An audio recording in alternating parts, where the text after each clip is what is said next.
First, I want to give credit to a couple people that jarred this thinking, because it's not like I come up with these thoughts of my own. I want to acknowledge that I have two Rebeccas in my life. Rebecca Wong, who leads my consulting group, and a really good friend of named Rebecca, who's a therapist in Minnesota, who inside of Rebecca Wong's consult group, I don't know, a couple years ago, said something that, her name's Rebecca Miller, if you want to look her up, that kind of stuck with me. She said, she's a brilliant trauma therapist and couples therapist. She said, oh, it sounds like that couple's really needing to be with some grief.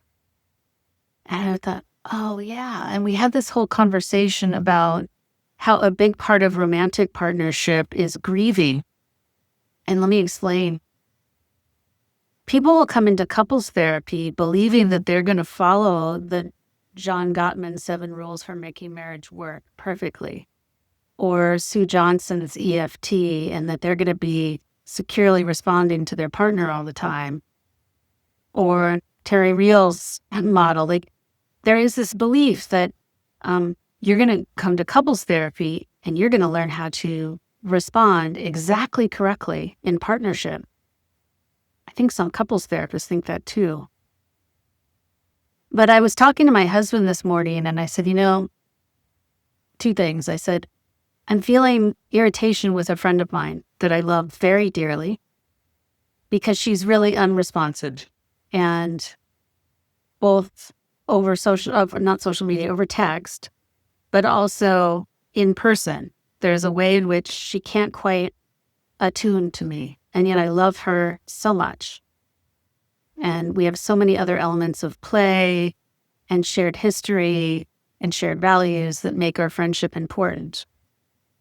And I said to my husband, one of the things that I'm learning to do, because I can feel myself irritated and wanting to turn that irritation into judgment, and then to use my psychotherapeutic brain to then go, well, here are all the ways I can analyze that that's from your childhood trauma, and that you should really heal that so that you can be in relationship to me. And I said to him, my couples do this to each other all the time. And I said, I'm just sharing this with you because I'm just really sad. I'm grieving. It stimulates the hurt and neglect from my own childhood that this particular friend doesn't know how to respond in an attuned way. And the ache of my child self comes up in these moments, and that's what's here right now. And he was so sweet. He just said, yeah, sometimes people hurt us and they're still worth loving. So I want to have a chat with you all and think together about grief. When we don't have the capacity to grieve, that's when we move into that fixing and diagnosing and optimizing and analyzing and angrily protesting. It's fine to diagnose and protest. Those things aren't bad, but they're better if they happen after you've grieved. Oh, this hurts. Usually we go right over that, this hurts, and right into the diagnosing and fixing. And that is a defense against grief. I'm talking about the grief of everyday life that I find in the global north in particular, we suck at. We believe that we're so omnipotent that we can just skate on by this kind of grief, or if we have this kind of grief, there's something psychologically wrong with us. There's not. What's psychologically wrong is that we don't have rituals and ways to feel grief. Grief and anger about our past helps us complete something. In NARM, the neuroaffective relational model, they always talk about it being a completion model, and that usually we have some grief and anger from our younger lives that we have to feel fully so that we can move forward in life. There is a kind of feeling sorry for us grief, though, that actually isn't interested in completing it all. It actually likes that it reinforces my story from the past, because I can then sort of stay stuck in this kind of protest and judge and, I'm going to finger wag you and tell the world why they are bad. It gives you a sense of omnipotence and power. And then there's another kind of grief that just collapses into resignation. It gets so heavy to hold that I just go, nothing's going to change. It's a kind of nihilism, right? But healthy grief, actually, I have fallen in love with. Grief that you do in community, well held by others, because I don't think we do grief well alone. That's another problem with the global north. We don't want to share our vulnerabilities with other humans so often. But when I was in Kenya and I was talking to this facilitator, and he's like, "Oh yeah, we have grief rituals, and we believe that all of our ancestors are the trees, and we go out and pray to the trees regularly. And when there's something heavy on our heart, we give it to the trees and ask our ancestors for help." And I'm like, "Oh my God, that is so incredible." And they do it in community. So it's not like I go alone to the trees. I collect with some others in my community and we go to the trees. I was just like, wow, it's amazing. But what I've learned to love about grief is that it really, when I really recognize something hurt me and just go, "Oh, that hurt me," without all the defending, "You shouldn't have hurt me," I actually come home to myself every time. It's such a sweet energy. And it's the energy that says, this really mattered to me. You matter to me. Or this value matters to me. Or justice matters to me. Or the environment matters to me, right? But I think what's been really important when I revisit the pain of my childhood is the grief that says, "Oh, I don't get to redo the past. I don't get to redo the past from my own childhood. I don't get to redo the past from my family. I don't get to redo the past of my culture. Like, bad stuff has happened." And grief says, now I can actually see the hurt and process it and be a little bit more clear on how to see the present, because I'm not forcing the present to make up for everything bad that's happened before me. I'm not forcing the present to make up for everything bad that's happened. Therefore, I can see the present more clearly, and my actions can be a heck of a lot more effective because I can see reality. And to me, that's the whole point. There's some kind of this repetitive grief that doesn't want to be felt and doesn't want to be repaired, that loads up old pain. And I see this with couples in particular. That grief, when it's unprocessed, it's like putting on a pair of history-colored glasses, and what you see when you look across at your partner looks like facts. Same with historical grief and trauma. What you see about the world today looks like facts because the past is being brought into the present. I'm not denying injustice. I want to be clear about that. But what happens is, in a marriage, you can say to a spouse, "You have to make sure it never hurt me the way I was hurt in my childhood. You have to make sure it never hurt me the way I would." And you do. But what's problematic there is that you're not actually seeing your partner as they are. I tell couples a lot, I think you're either putting a parent or family member's head on your partner's body.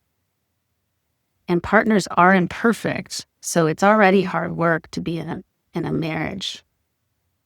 But if you're also loading your partner up with every injury that you've ever experienced in this life up to that point, you're putting them in an impossible situation. It becomes very difficult to create a meaningful partnership because you're seeing your partner as your unforgiving mother or abusive father or abusive uncle or whoever it happens to be. Psychotherapy can accidentally reinforce this, right?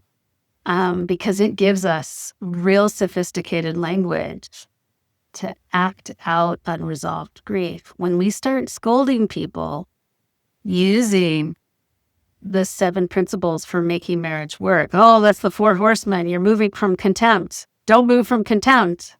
Like, ooh, but who in you is scolding your partner right now? What is the grief? What's the ouch underneath your scolding? Now, I do want to say, even if you do feel the grief, well, you may discover it's not like this anemic kind of, well, then I'm just going to accept every bad thing because I'm going to tie it to past grief. No, sometimes it actually helps you see reality more clearly. And you go, oh, Now that I've taken my parents' head off my partner's body, I have some really good ideas on how to make this relationship work for me. Or now I don't think this partnership will ever give me what I actually need. So I'm not saying that grieving somehow makes it all better. It does not. But I do think, let's see, I want to read it the way I wrote it. Grief does help us respond more effectively to the present moment because we are not loading up the present with our grief from the past. And when we start teaching people attachment language, trauma language, nervous system language, all really useful, but they are potentially a way to stay in your head. They're potentially a way to move into a power over position. Judging, analyzing, and filtering everything through a psychological model makes you feel coherent and in control. And it moves you away from grief. Grief is real vulnerable because it sometimes moves you into some very messy energy that is not in control. So this is the second piece I want to say. And this is what psychotherapy is good at. If your therapist is comfortable sitting with affect, we need another human to process this energy. I had a really good friend call me the other day. I'm completing with a nonprofit that I've been running for a long time. My 18-year-old is graduating and leaving home. And I'm an expat, wildly lonely in a country where I don't speak the language. And she said to me, "Oh, girl, that's a lot of stuff going on around grief in your system all at once. And completing with an 11-year nonprofit, having your 18-year-old leave home, and then in the middle of all that, not having any friends in the country you live in, sign me up. I'm here for the grief train ride with you." I was just so touched. Again, brilliant colleagues and friends that speak this language so well. We need each other we need these sort of rituals of, what my dream is, and there's some great therapists. Rebecca Wong has a grief circle. Who was it? Michelle Marks has done one for a long time. And there's lots in Europe. If you know some, please put them in the comments here. It's like we need a weekly little ritual, like my Kenyan friends that go out to the forest and pray to the trees and say, "Hey, here's what happened to me this week. I just want to grieve because life is really lifing and humaning is really hard this week." Instead of converting it into a psychological analysis about how other people need to be different or we need to self-improve so that we don't feel grief. Grief is not a signpost that you are psychologically problematic or that somebody else is psychologically problematic. It is a deep sign that you're alive. It's a deep sign that things matter to you. It's a deep sign that you got hurt because you're alive and things matter to you. And it can be a deep sign that you're bringing the past into the present too. I'm going to read the last thing that I wrote. We have almost no rituals for ordinary grief. We have some rituals for death, but nothing for the 1,000 smaller heartbreaks of being a human and being alive. The moments of failed expectations, of aging, of the marriage you thought you were getting, of the friendship that can't go deeper, and of the life that you didn't get. So this is my ode to grief, perhaps, but I'd love to know your thinking.